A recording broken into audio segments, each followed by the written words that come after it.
علی الحسن نے سوال کیا. ابھی اس پہ ایک بات ہے, وہ لوگ یہ کہتے ہیں جی کہ ایک دو باتیں کرتے ہیں, تو وہ کہتے ہیں جی کہ اللہ تعالیٰ لوگوں سے نعوذ باللہ مدد مانگ رہا ہے قرآن پاک میں. جی نے کہا او یار یہ مسئلہ نمبر, علی الحسن نے کہا ایک تو یہ ہے. تو مرزا جی نے جواب میں کہا او ٹھیک ہے چھوڑ دیں, قرآن پاک میں اللہ تعالیٰ اگر لوگوں سے مدد مانگ رہا ہے ظاہری اسباب کے طور پہ تو مدد ہے نا, وتعاونوا علی البر والتقوی ولا تعاونوا علی الاثم والعدوان. میں کہتا ہوں شاہ جی مینوں پانی پلا دیو تو ٹھیک ہے نا, اس مدد کو کون غلط کہہ رہا ہے؟ وہ لوگ یہ کہتے ہیں جی کہ یہ دو باتیں کرتے ہیں. ایک تو وہ کہتے ہیں جی کہ اللہ تعالیٰ لوگوں سے نعوذ باللہ مدد مانگ رہا ہے قرآن پاک میں, اور یار یہ مسئلہ نمبر ایک تو یہ, اور ٹھیک ہے چھوڑ دیں, قرآن پاک میں اللہ تعالیٰ اگر لوگوں سے مدد مانگ رہا ہے ظاہری اسباب کے طور پہ تو مدد ہے نا, وتعاونوا علی البر والتقوی ولا تعاونوا علی الاثم والعدوان. میں کہنا شاہ جی منو پانی پلا دو تو ٹھیک ہے نا, اس مدد کو کون غلط کہہ رہا ہے؟ سمجھے بات کو؟ یہ ہے مرزا جی کا کمپیٹنٹ ہونا. اب آپ ذرا اس بات کو سمجھے گا کہ کوئی پوچھے ان سمیت وہ جن کے مناظرے سن رہے تھے ان تک پوچھے کوئی ان سے, اللہ تعالیٰ نے قرآن پاک میں مدد مانگی کہاں ہے, کس جگہ؟ آپ دیکھیں یہ میرے ہاتھ میں مفردات القرآن ہے, امام راغب اصفہانی رحمۃ اللہ علیہ کی. اس کا صفحہ نمبر 1055 ہے, اور اس کو پڑھنے سے پہلے میں آپ کو توجہ دلاؤں خاص طور پر یہ ان حضرات کے لیے شاہی بازار کی بالکل خالص پھکی ہے. سنیں کہ جو آج بھی اس گمان کے اندر ہے کہ مرزا جی لوگوں کو توحید سکھا رہے ہیں, اور ہم آج سے نہیں ایک زمانے سے کہتے ہیں کہ مرزا جی لوگوں کو توحید نہیں بدعات سکھاتے ہیں. آپ سمجھے ذرا اس بات. اب آپ یہ دیکھیں کہ جی وہ اللہ تعالیٰ مدد مانگ رہا ہے, آپ کو پوچھو کہاں مدد مانگی اللہ تعالیٰ نے, نہیں سمجھے؟ دیکھیں امام راغب اصفہانی رحمۃ اللہ علیہ مفردات القرآن کے صفحہ نمبر 1055 کے اوپر النصر, مادہ النصر, یعنی کہ اس کے تحت مرزا جی امام راغب اصفہانی رحمۃ اللہ علیہ بات کرتے ہوئے فرماتے ہیں اللہ تعالیٰ کا اپنے بندے کی مدد کرنے کے معنی تو ظاہر ہیں, اور بندے کے اللہ تعالیٰ کی مدد کرنے سے اس کے بندوں کی مدد, حدود الہی کی حفاظت اور اس سے کیے ہوئے جو عہد ہیں ان کی رعایت, احکام شریعت کی بجاوری اور اس کے منع کردہ کاموں سے اجتناب کرنا مراد ہوتا ہے. یہ مدد کرنا وہ مدد کرنا نہیں ہوتا جو ہم ایک دوسرے کی مدد کر رہے ہیں اور مرزا جی تعاونوا علی البر والتقوی والی آیت پڑھ دیں. اور بھائی میری بات سمجھ رہے ہیں نہیں؟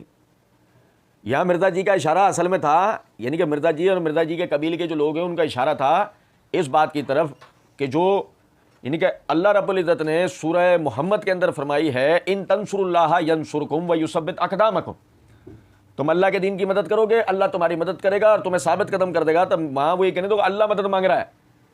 اب مرزا جی کہہ رہے ہیں یہ تو ظاہری اسباب کے طور پہ مدد ہے نا, اللہ کو تو مدد کی ضرورت ہی نہیں ہے نا اس آیت میں.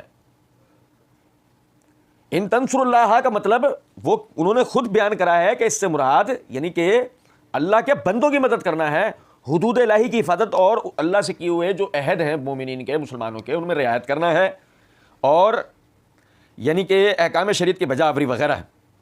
جیسے قرآن پاک میں اللہ رب العزت نے فرمایا وَلِيَعْلَمَ اللَّهُ مَن يَنصُرُهُ, اللہ نے قرآن پاک کے اندر فرمایا وَلِيَعْلَمَ اللَّهُ مَن يَنصُرُهُ, اور اس لیے کہ جو اس کی مدد کرتے ہیں اللہ ان کو معلوم کرے.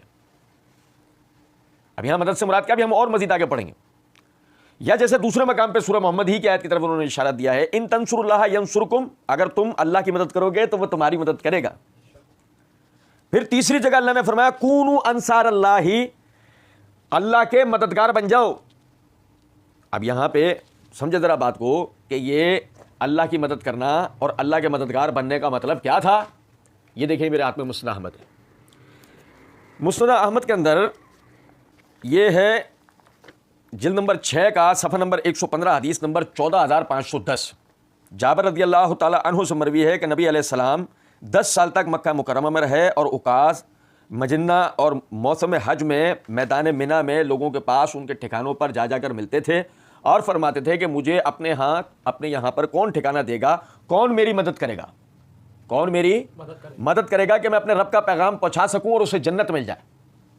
کون میری مدد کرے گا کہ میں اپنے رب کا پیغام پہنچا سکوں اور اسے جنت مل جائے. یعنی دعوت دین کے کام میں تعاون کرنے کی طرف اللہ رب العزت کا اس آیت میں اشارہ ہے. یا جیسے کہ صفحہ نمبر 319 حدیث نمبر 15260 ہے کہ حضرت جابر رضی اللہ تعالیٰ عنہ سے مروی ہے کہ نبی علیہ السلام منی اور عرفات کے میدانوں میں اپنے آپ کو لوگوں کے سامنے پیش فرماتے اور ان سے فرماتے کہ کیا کوئی ایسا آدمی ہے جو مجھے اپنی قوم میں لے جائے, کیونکہ قریش نے مجھے اس بات سے روک رکھا ہے کہ میں اپنے رب کا کلام اور پیغام لوگوں تک پہنچا سکوں.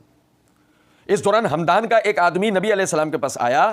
نبی علیہ السلام نے اس سے پوچھا کہ تمہارا تعلق کس قبیلے سے؟ اس نے کہا ہمدان سے. تو نبی علیہ السلام نے اس سے پوچھا کہ کیا تمہیں اپنی قوم میں کوئی اہمیت و مرتبہ حاصل ہے؟ کیا تمہیں اپنی قوم میں کوئی اہمیت و مرتبہ حاصل ہے؟ اس نے کہا جی ہاں. لیکن پھر اس کے دل میں کھٹکا پیدا ہوا کہیں اس کی قوم سے ذلیل ہی نہ کروا دے. اس لیے اس نے نبی علیہ السلام سے آ کر عرض کیا کہ پہلے میں اپنی قوم میں جا کر انہیں اس سے مطلع کرتا ہوں, پھر آئندہ سال میں آپ کے پاس آؤں گا. نبی علیہ السلام نے فرمایا ٹھیک ہے. اس پر وہ چلا گیا اور اگلے سال سے پہلے رجب میں انصار کا وفد پہنچ گیا. اب کوئی مرزا صاحب سے پوچھے گا مرزا صاحب انصار کی وجہ تسمیہ کیا ہے؟ انصار کو جو انصار کہا گیا ہے کیا مراد ہے؟ انصار کا مطلب اللہ کے دین کے مددگار, وہی کونوا انصار اللہ ہی, کہ اللہ کے دین کا مددگار بن جاؤ. تو انصار کو انصار کہا اس لیے گیا کہ انہوں نے ہجرت کرنے والے اپنے مسلمان بھائیوں کو ٹھکانے دیے, اللہ کے دین کی دعوت کے کام میں تعاون کیا, معیشتی معاشرتی اعتبار سے اپنے بھائیوں کے قدم اور کندھے مضبوط کیے, اور پھر بعد میں اپنے جانوں مالوں سے اپنے اہل و عیال سے اللہ کے دین کی خدمت کرتے رہے. یہی وجہ ہے کہ ان کا لقب ہو گیا انصار یعنی مددگار. بات میری سمجھ رہے ہیں یا نہیں؟ تو یہاں پر وہ جو اللہ رب العزت کی طرف سے یہ بات کی گئی کہ جو اللہ رب العزت اپنی مخلوق سے مدد مانگ رہا ہو, بھائی یہ وہ مدد مانگنا نہیں ہے جو تم میں ایک دوسرے سے مانگتے ہیں. اس کا یہ مطلب نہیں ہے جو تعاون علی البر والتقوی تم پڑھ رہے ہو. سمجھ رہے ہیں بات کیا نہیں؟ یہ مرزا صاحب کی توحید ہے, آپ اندازہ کریں ذرا اس بات سے. پھر اس کے بعد مرزا جی کہتے ہیں شاہ جی آپ بیٹھے ہوئے ہیں بغداد میں اور ادھر بھی قبر کے اندر, میں کہتا ہوں مجھے پانی پلا دو. ہم اس کو غیب میں پکارنے کو شرک سمجھتے ہیں نا, غیب میں پکارنے کو وہ تو بالکل اس طرح ہے وستعینوا بالصبر والصلاۃ, نماز اور صبر سے اللہ کی, تو وہ تو اللہ کی مدد چاہو ہے نا, ان اللہ مع الصابرین, یا نماز المدد یا صبر تو نہیں ہے. شاہ جی آپ بیٹھے ہوئے ہیں بغداد میں اور ادھر بھی قبر کے اندر, میں کہتا ہوں مجھے پانی پلا دو. ہم اس کو غائب میں پکارنے کو شرک سمجھتے ہیں نا. وہ تو یہ بالکل اس طرح سے کہتے ہیں وستعینوا بالصبر والصلاۃ, نماز اور صبر سے اللہ کی, وہ تو اللہ کی مدد چاہو ہے نا, ان اللہ مع الصابرین. یا نماز المدد یا صبر تو نہیں ہے. مرزا جی سے پوچھو مرزا جی غیب یعنی کہ جو آپ نے کہا ہم اس کو غیب میں پکارنے کو شرک سمجھتے ہیں. اللہ کو جب بندہ پکارتا ہے تو اللہ اس سے غیب میں تو ہے. جب بندہ اللہ کو پکارتا ہے اللہ اس سے غیب میں ہے نا, تو غیب میں پکارنے کو شرک کہاں کہا جائے گا؟ یہ مثال کے طور پر ایک بندہ خط لکھ رہا ہے اور خط کے اندر وہ اپنے اس بھائی کو جو وہاں موجود نہیں ہے, وہ اس موجود بھائی کو مخاطب کر کے کوئی جملے بولتا ہے, تو یہ بھی تو وہ غیب میں بات کر رہا ہے, اس کی تو غیب میں ہے, وہ تو موجود نہیں ہے. لیکن یہ بات کو سمجھیں, اصل میں مرزا جی کو یہ بھی نہیں پتا, یا پتا ہو تو مرزا جی نے کہا ہے یہاں آگے مسئلہ نمبر 3 کے اندر میں نے بیان کرا کیا ہوگا کہ مسئلہ نمبر 3 میں کوئی مرزا جی نے بیان, لیکن میں تجدید مسئلہ کے طور پہ یہاں بیان کر دیتا ہوں. مرزا جی سے یہاں حسن ظن رکھ لیتے ہیں. ایک مسئلہ ہے ما تحت الاسباب کسی سے تعاون کرنا یا مدد مانگنا, کہ آپ اسباب کے اندر رہتے ہوئے مخلوقات سے مدد کا سوال کریں یا مخلوقات کی مدد کریں, یہ ایک الگ چیز ہے. ایک ہے ما فوق الاسباب, یعنی کہ آپ اسباب سے ماورا اپنے آپ کو مشکل میں پاتے ہیں تو آپ اس کے لیے مخلوق کو پکار ہی نہیں سکتے, مخلوق سے مدد مانگ ہی نہیں سکتے. کہ ما فوق الاسباب اللہ تعالیٰ نے کسی کو بھی اپنے ساتھ مددگار بنایا نہیں ہے, تو ایسے پکارنا یا ویسے پکارنے کی بحث ہی نہیں ہے. آپ میری بات سمجھیں. ایک نبی معجزے کا سوال کرتا ہے, یعنی کہ ایک نبی اللہ تعالیٰ سے معجزہ, اس کی مثال ایسے دیکھ لیں کہ جو موسیٰ علیہ السلام نے اللہ رب العزت سے جو کہا کہ اے اللہ یہ اس بات کی ضد کرتے ہوئے آئے ہیں کہ یہ تجھے دیکھنا چاہتے ہیں, کیا اللہ رب العزت نے موسیٰ علیہ السلام کی اس بات کو قبول کر لیا؟ ایسے نہیں. اور کیا مشرکین مکہ کا نبی صلی اللہ علیہ وسلم سے مسلسل, یعنی کہ چاند کے ٹکڑے ہو جانے کے بعد مسلسل معجزات کا سوال کرنے پر کیا اللہ رب العزت نے ہر دفعہ معجزے کا صدور کر دیا؟ نہیں, کیونکہ ما فوق الاسباب اللہ تعالیٰ نے کسی کو بھی اپنے ساتھ شریک نہیں کیا. جو وہ چاہتا ہے وہ کرتا ہے. وہ تو ما تحت الاسباب میں بھی بعض مرتبہ یہی کرتا ہے. انسان چاہے خود کتنی کوشش کیوں نہ کرو, اللہ کا حکم نہ ہو تو کچھ بھی نہیں ہو سکتا.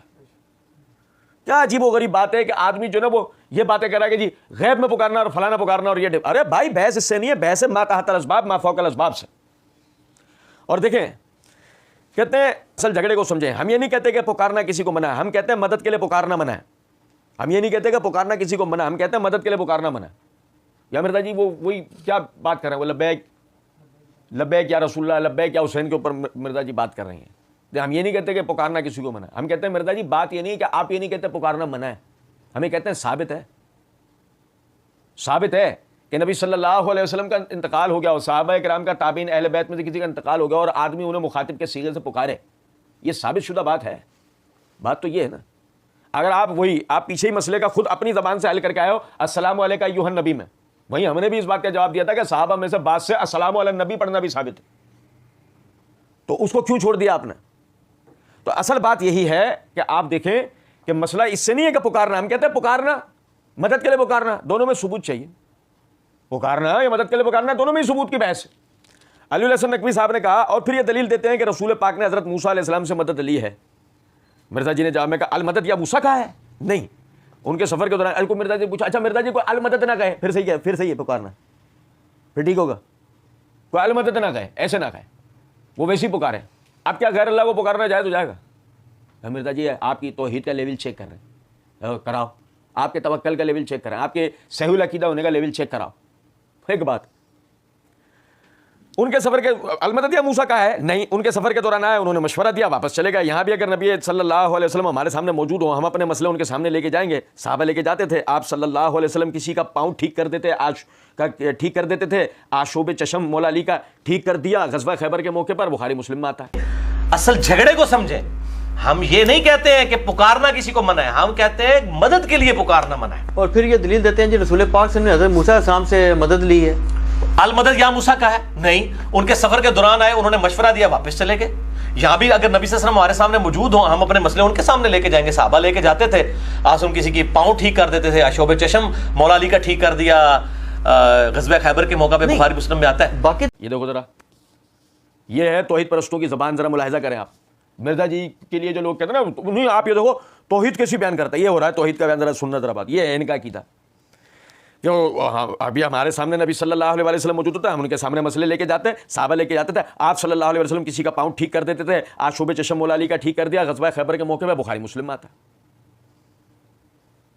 اب حالانکہ آپ سمجھیں کہ علماء اصولیین وہ حضرات، علماء کرام میں وہ حضرات جو عقائد کے اوپر بات کرتے ہیں، وہ سب اس طرح کے خرق عادت امور کو معجزے سے تعبیر کرتے ہیں کہ ایسی جو بعض نبی صلی اللہ علیہ وسلم کے جو افعال ہیں جو عام عادات میں نہیں ہوتے، انسانی عام عادات میں نہیں ہوتی، جو خرق عادت امر ہے، تو ان کے لیے وہ یہ بات کرتے ہیں کہ یہ سب معجزات ہیں. یہ سب کیا ہیں؟ اور کوئی اس کو جھٹلا نہیں سکتا. کوئی کہے گا کہ یہ نبی صلی اللہ علیہ وسلم کا عام معمول تھا؟ یہ سب ایک وقت میں یہ اعمال سرزد ہوئے، یہ آپ کے معجزات تھے.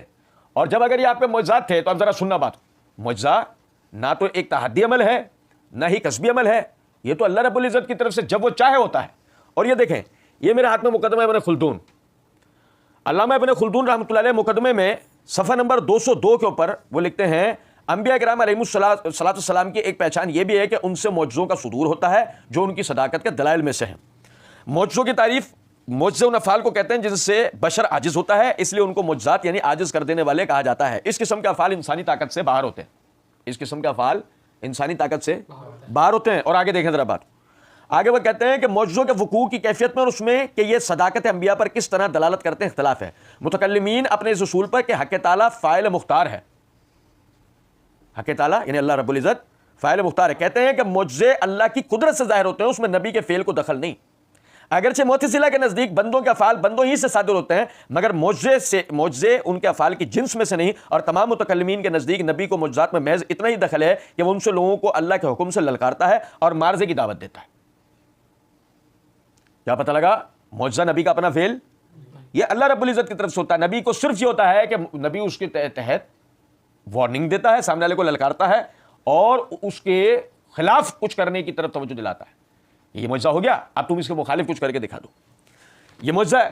اور اسی طریقے سے آپ دیکھیں، یہ میرے ہاتھ میں تفسیر ابن کثیر ہے، اس کی جلد نمبر 4 کا صفحہ نمبر 33 کے اوپر یہ جو آیات ہیں سورہ شعراء کی، الذی خلقنی فہو یہدین والذی ہوا یطعمونی ویسقین واذا مرضت فہو یشفین والذی یمیتونی ثم یحیین والذی اطمع ان یغفر لی خطیاتی یوم الدین. یہ جو آیات ابراہیم علیہ السلام کے جو یہ کلمات ہیں، اس کی تفسیر کرتے ہوئے حافظ ابن کثیر رحمۃ اللہ علیہ فرماتے ہیں حضرت ابراہیم خلیل اللہ علیہ السلام اپنے رب کی صفت بیان فرماتے ہیں کہ میں تو ان اوصاف والے رب کا ہی عبادت گزار ہوں، اس کے سوا اور کسی کی عبادت نہیں کروں گا. پہلا وصف یہ ہے کہ وہ میرا خالق ہے، اسی نے اندازے مقرر کیے اور وہی مخلوقات کو اس کی طرف راہبری کرتا ہے. دوسرا وصف یہ کہ وہ ہادی حقیقی ہے، جسے چاہتا ہے اپنی راہ چلاتا ہے، جسے چاہتا ہے اسے غلط راہ پر لگا دیتا ہے. تیسرا وصف میرے رب کا یہ ہے کہ وہ رزاق ہے, آسمان اور زمین کے تمام اسباب اسی نے مہیا کیے ہیں, بادلوں کا اٹھانا, پھیلانا, ان سے بارش کا برسانا, اس سے زمین کو زندہ کرنا, پھر پیداوار کا اگانا, اسی کا کام ہے. وہی میٹھا اور پیاس بجھانے والا پانی ہمیں دیتا ہے, اور اپنی اور مخلوق کو بھی غرض کھلانے پلانے والا وہی ہے. ساتھ ہی بیماری تندرستی بھی اسی کے ہاتھ میں ہے, ساتھ ہی بیماری تندرستی بھی اسی کے ہاتھ میں ہے. لیکن ابراہیم خلیل اللہ علیہ السلام کا کمال ادب دیکھیے کہ بیماری کی نسبت تو اپنی طرف کی اور شفا کی نسبت اللہ تعالیٰ کی طرف, گو بیماری بھی اسی کی قضا و قدر سے اور اسی کی بنائی ہوئی چیز ہے. ابراہیم علیہ السلام نے بیماری اور شفا دونوں کا انتصاب کس کی طرف کیا ہے؟ اللہ رب العزت کی طرف. بندوں کے ہاتھ میں شفا, بندوں کے ہاتھ میں شفا نہیں ہے, شفا اللہ رب العزت کے حکم سے ہے. اور یہاں مرزا جی کے جناب میں ہمارا 58واں سوال سنیں ذرا بات کو, کہ اگر نبی صلی اللہ علیہ وسلم کا اللہ کے حکم سے کسی صحابی کے پیر کے یعنی شفا کے لیے بات کرنا, یا سیدنا علی بن ابی طالب رضی اللہ تعالیٰ عنہ کی آنکھیں ٹھیک کر دینا, بقول مرزا جی کے جو انتصاب نبی صلی اللہ علیہ وسلم کی طرف کیا ہے. مرزا جی سے کوئی پوچھے یسوع مسیح بھی تو ایسا کرتے تھے نا, جو قرآن بتاتا ہے کوڑ کے مریضوں کو باذن اللہ کھڑا کر دیا کرتے تھے, اللہ کے حکم سے کھڑا کر دیا کرتے تھے. حالانکہ کوڑ لاعلاج بیماری ہے, آدمی کا علاج صرف ایک چیز ہے, موت, بس. سوال یہ پیدا ہوتا ہے یسوع مسیح اپنی طرف سے کرتے تھے اللہ کے حکم سے, عیسائی کہتے ہیں وہ اپنی طرف سے کرتے تھے کیونکہ خود خدا تھے, خدائی صفات کے حامل تھے. ہم کہتے ہیں اللہ کے حکم سے کرتے تھے, اور یہی انہوں نے کہا ہے کم باذن اللہ, اللہ کے حکم سے کھڑا ہو جا, سورہ آل عمران. اب پوچھا جائے کہ مرزا جی بتائیں یہ وہ خود کرتے تھے اللہ کے حکم سے, تو جواب کیا آئے گا؟ اللہ کے حکم سے نا. تو جب یسوع مسیح اللہ کے حکم سے کرتے تھے تو نبی صلی اللہ علیہ وسلم اپنی طرف سے کیسے کر سکتے ہیں؟ وہ بھی اللہ رب العزت کی طرف سے ہوتا تھا.